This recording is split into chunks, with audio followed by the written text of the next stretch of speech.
Assalamualaikum warahmatullahi wabarakatuh. Alhamdulillah, syukran ala ni'amillah, salatan wa salaman ala rasulillah Muhammad ibn Abdillah wa ala alihi wa ashabihi wa man tabi'ahu ila yaumil qiyamah.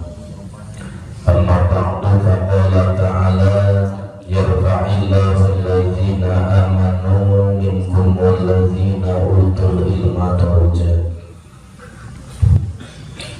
Al-ayat wa qala Rasulullah sallallahu alaihi wasallam, thalabul ilmi faridatun ala kulli muslimin wa muslimatin. Al-hadis sadaqallahul azim wa sadaqa rasuluhun nabiyul karim wa nahnu ala dhalika minasyahidin wa syakirin walhamdulillahi rabbil alamin. Fa ya ayyuhal hafizuna ittaqullaha mastata'tum. A'udzu billahi minasyaitonir rajim. Bismillahirrahmanirrahim. Qala al-mu'allif rahimahullah wa nafa'ana bihi wa bi ulumihi wa amadana bi asrarihi fid dharain. Amin ya Allah ya rabbal alamin. Rabbi ishrah li sadri wa yassir li amri wahlul 'uqdatam min lisani yafqahu qawli. Subhanaka la ilma lana illa ma 'allamtana innaka antal alimul hakim. Bismillahirrahmanirrahim. Ghairul muhtarami sittatun, halaman 34.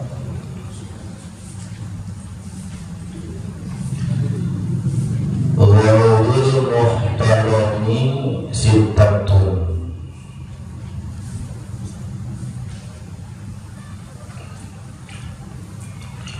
utawi hewan kang ora den mulyakeun sittatun iku 6. Tarikus sholati, sawiji wong kang ninggalaken sholat. Wazanil muhsani, lan kafindo wong kang zina muhson. Wal murtadu, lan kafing telu wong kang murtad.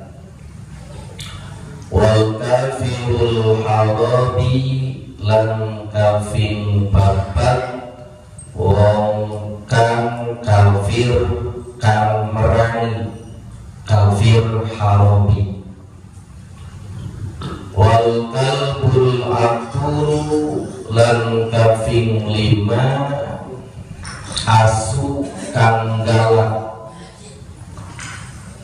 Wal khinziru, lan kafing 6 celeng bagong babi. Aslun wallahu a'lam bishawab. Sahabatul kiram, wahibai kiram, para jamaah yang Allah muliakan dan yang saya hormati, bil khusus guru kita yang baru saja memberikan mutiara ilmu kepada kita. Kita doakan beliau senantiasa dipanjangkan umurnya, sehat walafiat, amin. Tambah berkah manfaat ilmunya, sumber makmur rezekinya, tambah kemuliaannya, amin ya Allah ya Rabbal. Tanpa guru kita Al-Mukarram Ki juga sama-sama kita muliakan. Mudah-mudahan Allah senantiasa memberikan panjang umur, sehat walafiat, tambah berkah manfaat ilmunya, sumber makmur rezekinya, juga tambah kemuliaannya, amin ya Allah ya Rabbal alamin.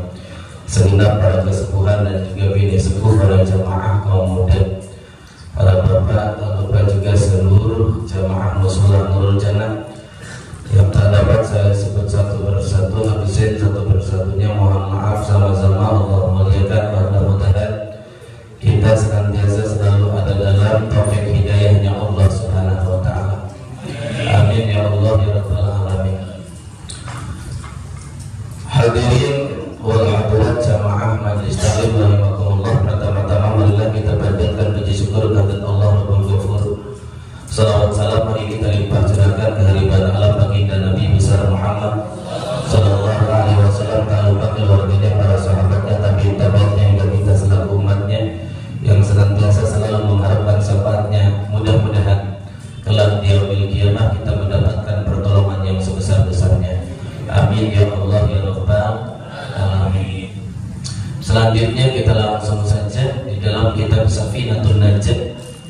Riaz, seorang ulama yang luar biasa, wafatnya di Indonesia kemudian disyarahi oleh ulama Hijaz, yaitu Ibnu Mu'taw Syekh Nawawi bin Umar Al-Jawi. Ini di dalam kitab ini ada menerangkan tentang makhluk Allah, hewan makhluk Allah yang tidak termasuk makhluk yang dimuliakan. Jadi setiap Allah menciptakan sesuatu pasti ada faidah dan hikmah, ada manfaat di dalamnya. Tapi untuk yang keenam ini justru malah dianjurkan untuk dibunuh. Tidak terhormat kehadirannya, tidak terhormat adanya, hidupnya dianggap hina, bahkan luar biasa hinanya. Jadi hewan yang tidak dimuliakan ada 6. Ghairul mustawlisitah. Yang paling ngeri yang pertama taribus sholah, yang pertama makhluk Allah yang tidak termasuk muhtaram, tidak dimuliakan, hina hidupnya adalah yang pertama taribus sholah, orang yang meninggalkan sholat. Kemarin ini bahasan kita bahas, kalau kita punya air hanya untuk konsumsi makhluk yang dimuliakan. Contoh, kita punya kucing, air tersebut kalau kita gunakan wudhu, maka kucing kehausan, kucing kelaparan, maka lebih baik air tersebut dikasih minum kucing, kambing, dan kerbau ketimbang digunakan untuk wudhu. Wudhunya ganti dengan air. Gitu. Pertanyaannya, bagaimana kalau ada manusia yang suka meninggalkan sholat, kemudian orang tersebut butuh air, sementara kita butuhnya untuk wudhu, maka orang yang meninggalkan sholat, suka meninggalkan sholat, tidak perlu dikasih air, pakai saja wudhu, modal-modal. Tapi itu sholat, karena dia tidak mau taruh, tidak mau taruh.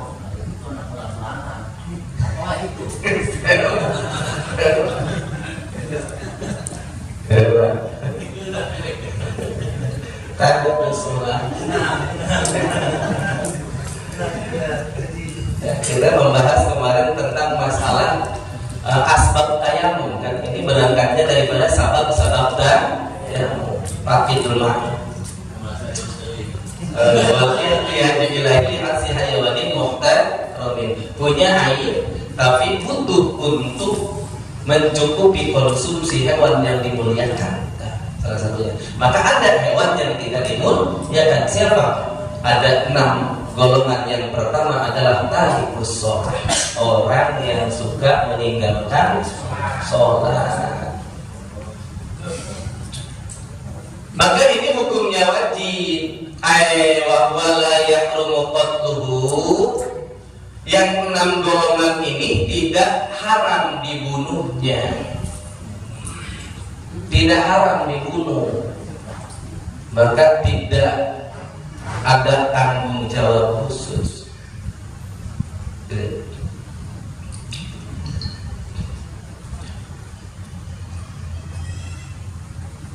Ba'da amril imami wal istidabati nudman.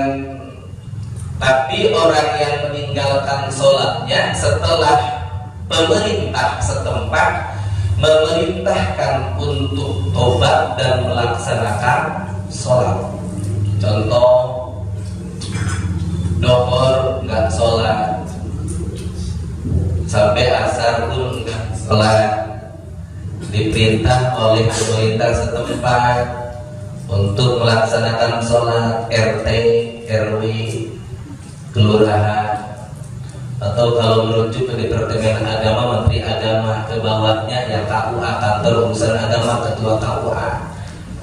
Pemerintah itu namanya. Itu namanya pemerintah. Kalau ke pemerintah secara umum tadi RT, RW, tugas RT nih. Kata RT, sholat kamu. Tadi doang nggak sholat. Sekarang udah tiba asar, Dohornya pondok biasa, masih nggak mau sholat. Maghrib tiba, udah. Maghrib udah. Ajak ngopi. Ini sangat dibunuh orang tersebut. Bahkan kalau melihat merujuk di dalam kitab Sulabun Taufik karya Syekh Nawawi Tanahara juga, itu wajib dibunuh.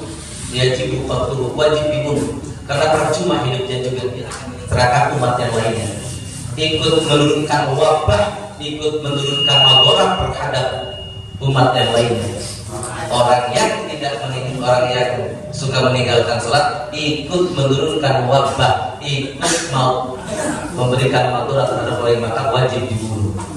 Itu di dalam kitab Sulaiman Taufik. Begitu. Tapi untungnya di kita ini tidak diberlakukan. Tetap istiqamah aja. Tunggu sadarnya kapan mautnya. Jadi yang ada adalah amar ma'ruf nahi munkar. Tadi sholat dan meninggalkan sholat itu halal, darahnya halal. Jika sudah diperintah oleh pemerintah setempat sudah memerintahkan sholat, dan tidak mau sholat, tetap tidak suruh tobat, tidak mau tobat, tetap maka halal darahnya, wajib dibunuh. Ini menurut Islam. Ini Islam. Begitu.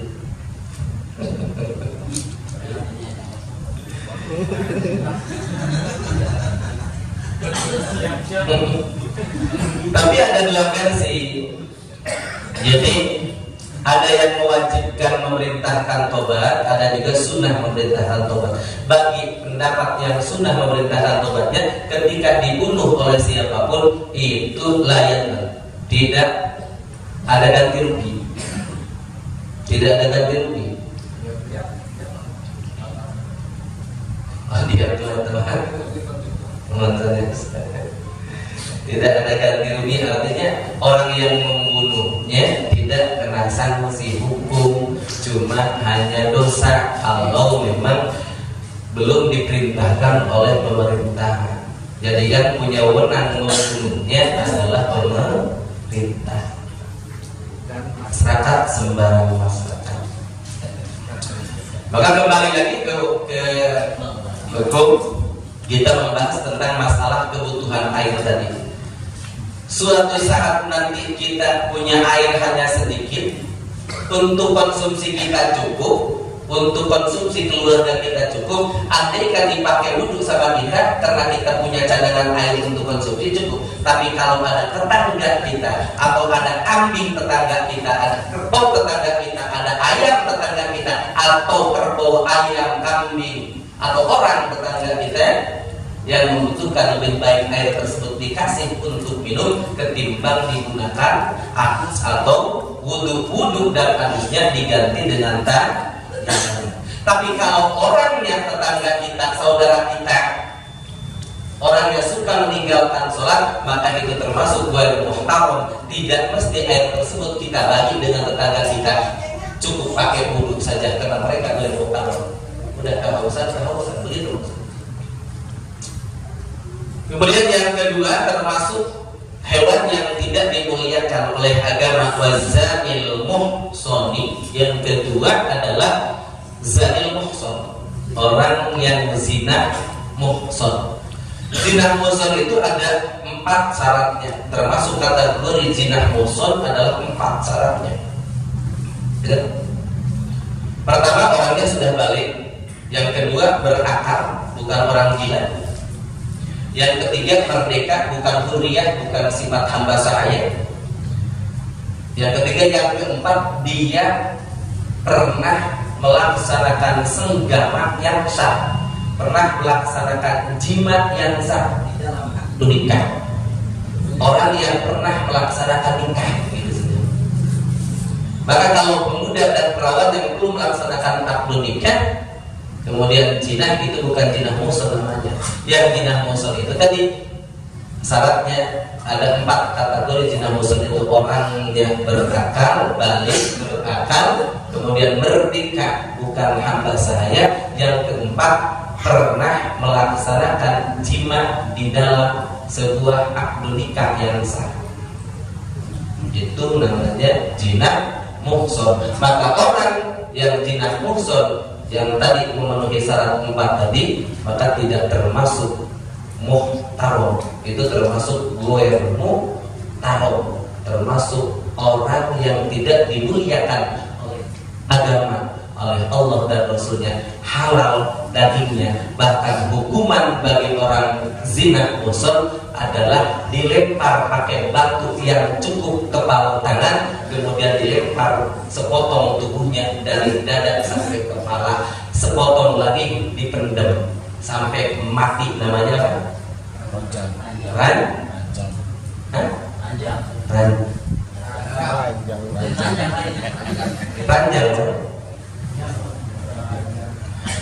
Sepotong dipendam, kemudian sepotong dari dada ke atas dilempar ke batu. Siapa aja orang yang lewat ke sana wajib melempar sekeras-kerasnya melemparnya, bukan di alun gitu lagi. Kita mau pernah sampai mati. Halal. Ini Islam. Kemudian soal dosa jinahnya itu urusan lain. Soal dosa jinahnya urusan lain di akhirat. Itu murni hak prerogatif Allah. Allah mau ngampuni ya ampuni, kalau tidak diampuni. Kalau soal diranjam itu hukum dunianya. Soal ranjam itu hukum dunianya. Soal zinahnya diampuni dan tidak diampuni itu tidak masuk syarat dengan ranjam. Ranjam adalah syarat hukum dunia. Bukan berarti setelah selesai diranjam kemudian mati, berarti dosanya lunas, tidak. Itu hak prerogatif Allah mutlak. Begitu. Atau dalam urusan lain kita berkumar. Maka ketika kita punya air, tadi punya air untuk wudhu, kemudian ada tetangga kita, saudara kita, ada tetangga kita yang suka zina muhson, tidak perlu kita kasih air, gunakan untuk kita. Meskipun pada saat faqidul ma', pada saat tidak ada air. Air jauh. Butuh kita teman, kudu diranjam.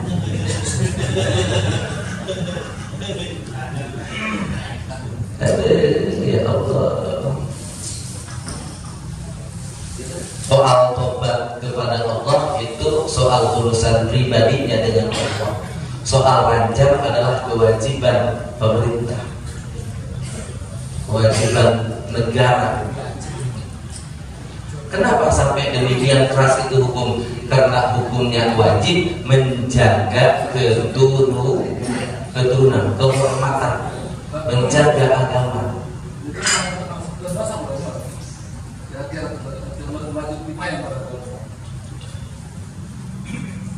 Untungnya perundang-undangan di negara kita tidak sampai ke sana.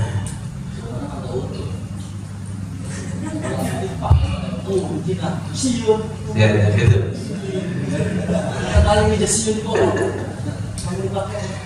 Untung bagi mereka yang suka jinak muhson.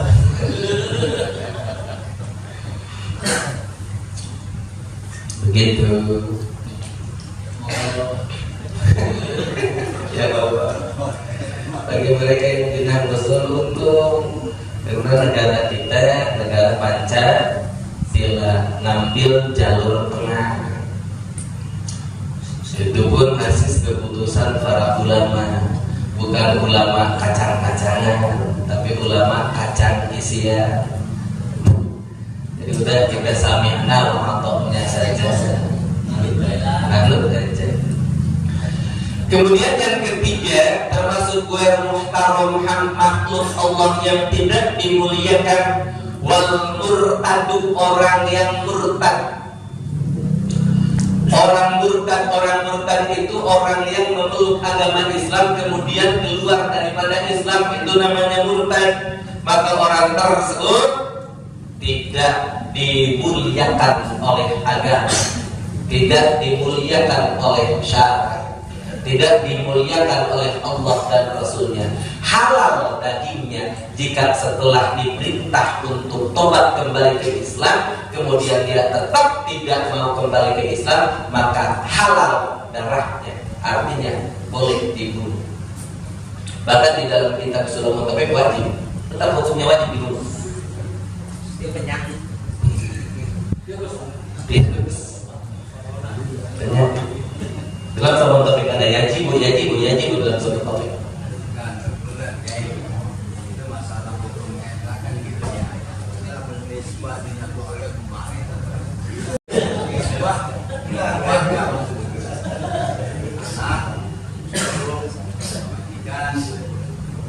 Bisa saja. Waktu itu pagi potong gitu.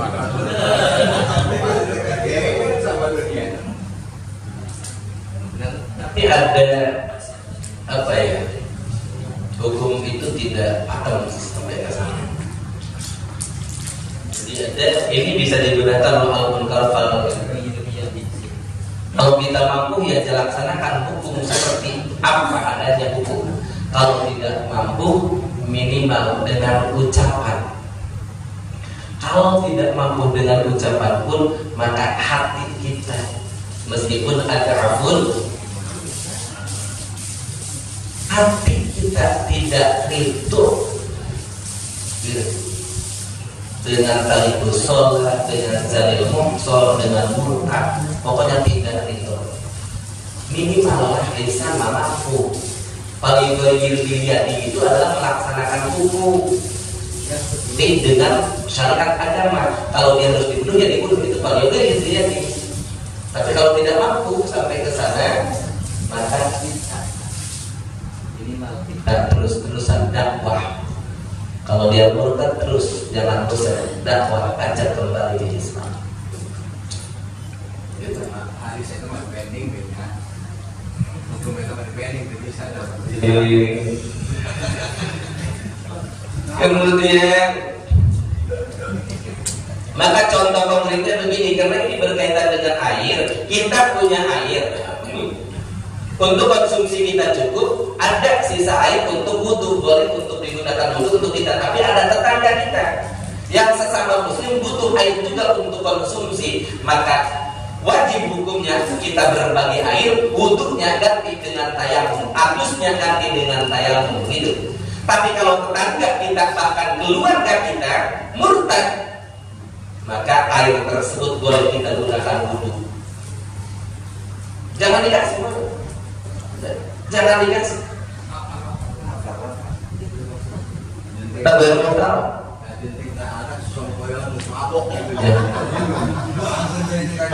Ayo murtad. Bisa di mabok kita anak. Semua hewan mabok minum cenas gitu-gitu nah. Jadi bikin kurang asli.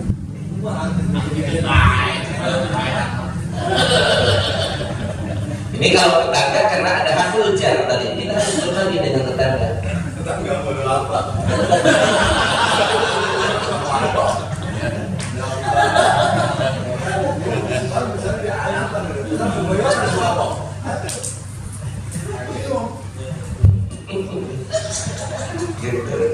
Terus kalau kafirul halabi yang ketiga, yang keempat. Yang keempat gue muhtaram itu adalah kafir harbi. Kafir yang memusuhi orang muslim. Selagi dia berdampingan, bertetangga dengan kita, bersosial dengan baik, itu bukan kafir harbi. Kafir harbi itu yang memerangi. Maka contohnya kita punya air, di saat tidak ada air kita punya air. Kemudian ada tetangga kita yang kafir harbi yang selalu memerangi kita. Maka tidak wajib berbagi air tersebut, gunakan wudhu saja. Tapi kalau kafir dimi yang hidup sosialnya bareng dengan kita, kita beli dari orang tersebut, belanja semacam di kampung banyak kan, akad dan muamalah sehari-harinya. Kalau Di berbau itu kafir dimi. Maka ketika kita punya air, di saat tidak adanya air untuk konsumsi kita cukup, ada juga air untuk wudhu dan adus, tapi tetangga kita yang kafir dimi sama sekali tidak punya air untuk minum pun, untuk konsumsi pun, maka wajib hukumnya air kita bagi terhadap mereka yang kafir dimi, yang tidak memerangi. Karena kafir dimi termasuk orang yang muhtaram, tetap dimuliakan oleh baginda Rasul, oleh agama. Bahkan Rasul mengancam, jika ada di antara umatku yang menyakiti dan menyinggung perasaan orang kafir dimi, sama artinya dia menyakiti dan menyinggung perasaanku, kata baginda Rasul. Artinya kafir dimi haknya sama, punya hakul jar. Kalau kita masak besar, kafir dini pun kita antarkan. Berberkah. Gitu. Kafir dini tapi kalau yang memerangi itu ya maka Islam itu begitu. Kalau ditantang ya lapar, tidak ditantang baik kan. Ya sementara, untuk sementara ya, untuk sementara kafir dini yang kita. bahasanya itu bahasa cuma jual muslim. Kafir Harobi itu ya sebenarnya di jalur gajah. Ya mereka memerangi Israel.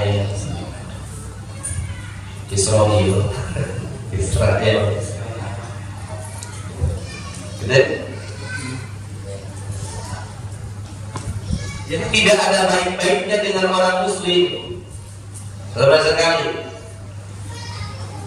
Maka keluar daripada kafir Harobi ada 3 kafir yang lainnya. Kafir yang lainnya seperti kafir dimi, terus kafir mu'ahid, itu sama haknya. Ya ada hakul jar. Kalau sakit kita tengok, kalau susah kita bantu. Kafir dimi, kafir mu'ahid. Tapi kalau Harobi tidak, sudah nafsi saja. Betul? Karena kafir itu terbagi juga. Ada kafir inkar, kafir juhud, kafir inad, kafir nifak. Kafir inkar, dia tidak mengenal Allah sama sekali. Kafir juhud, mengenal Allah di dalam hatinya tapi tidak mengakui di lisannya, seperti iblis dan Yahudi. Kemudian kafir inad, mereka mengenal Allah di dalam hatinya, lisannya mengakui tapi tidak mau masuk agama Islam. Gitu. Kafir nifak, ngaku di lisannya tapi hatinya ingkar. Nifak. Jadi kafir itu ada 4.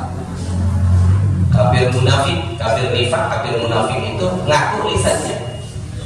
Semacam di sejarah-sejarah yang sudah dibaca di dalam tafsir, itu kafir nifak, tapi hatinya sama sekali tetap memusuhi. Hanya di mulut saja, manis di mulut, pahit di hati. Itu kafir nifak. Ada juga yang memang mengenal Allah, mengakui, tapi tidak latina. Dia tidak mau masuk agama Islam, sama sekali tidak mau masuk agama Islam. Contoh di sini Abi Thalib ya. Hai yang turut tuh, walaupun ta'alim itu anda dina Muhammad tuh. Tapi kemudian di dalam yang lain faktor mengatakan bahwa Abu Thalib itu ba'da Allah wa amal Nabi. Setelah wafat kemudian dihidupkan lagi oleh Allah dan baru iman kepada baginda Rasulullah Sallallahu Alaihi Wasallam. Artinya kita wajib punya tekad bahwa Abi Thalib adalah hukumnya min ahli najin, termasuk orang yang ahli selamat. Ya, begitu. Kemudian wal kalbul aqul wal khinzir, yang kelima dan yang keenam, makhluk Allah yang tidak dimuliakan ghairu haram namanya adalah anjing yang galak, dan yang keenamnya adalah babi. Babi mau baik mau galak tetap aja hukumnya tidak muhtaram, tidak mulia. Kalau anjing kalau baik bahkan membantu si tuannya untuk menjaga rumah dan hartanya, itu tidak halal dibunuh. Dia termasuk muhtaram. Maka ketika kita punya air wajib berbagi dengan anjing. Tapi kalau anjingnya galak, ini bukan muhtaram namanya. Contoh yang konkret begini, kita punya air tadi untuk wudu, konsumsi kita cukup. Tapi kalau dipakai wudu, karena kita punya anjing, miara anjing, kalau air ini kita gunakan untuk anjing kelaparan, anjing kehausan, maka hukumnya wajib air tersebut kasih minum anjing, kita wudhu dan habisnya diganti dengan tayammum. Karena anjing yang baik termasuk muhtaram. Yang bermuhtaram adalah kalbul akur, anjing yang galak. Gitu. Berarti anjing yang tak bertuan. Anjing yang tidak bertuan juga ada yang baik tapi betul. Gitu. Apalagi anjing tafiku itu macam anjing tapi luar biasa. Salah satu di antara makhluk Allah yang memang hukumnya mughalladun najisnya, tapi maksudnya adalah ashabul kahfi, anjing ashabul kahfi yang menjaga ashabul kahfi. Jadi anjing saja karena cinta dengan ahli Allah, cinta dengan ahli Allah, anjing cinta kepada ahli Allah masuk surga, apalagi manusia. Gitu. Kalau tadinya itu artinya kita yang awam, yang bukan ahli ilmu, takwa pun apalagi, karena ilmu takwa itu harus dengan ilmu. Maka kita bukan ahli ilmu, bukan ahli takwa. Perisai kita adalah cinta kepada alim ulama. Jangan sampai luntur cinta kita kepada alim ulama. Kalau sudah cinta kepada alim ulama, minimal ada upaya keras mengikuti jejak-jejak para alim ulama. Ulama ahli ilmu, kita pun berusaha untuk mencari ilmu. Karena ridho Allah bisa saja jatuh bagi orang-orang yang bodoh, tapi bodoh yang senantiasa selalu bertanya. Atau katanya macam orang tebal bodoh kan ya. Aslun wallahu a'lam bishawab. Ini saja yang dapat saya sampaikan.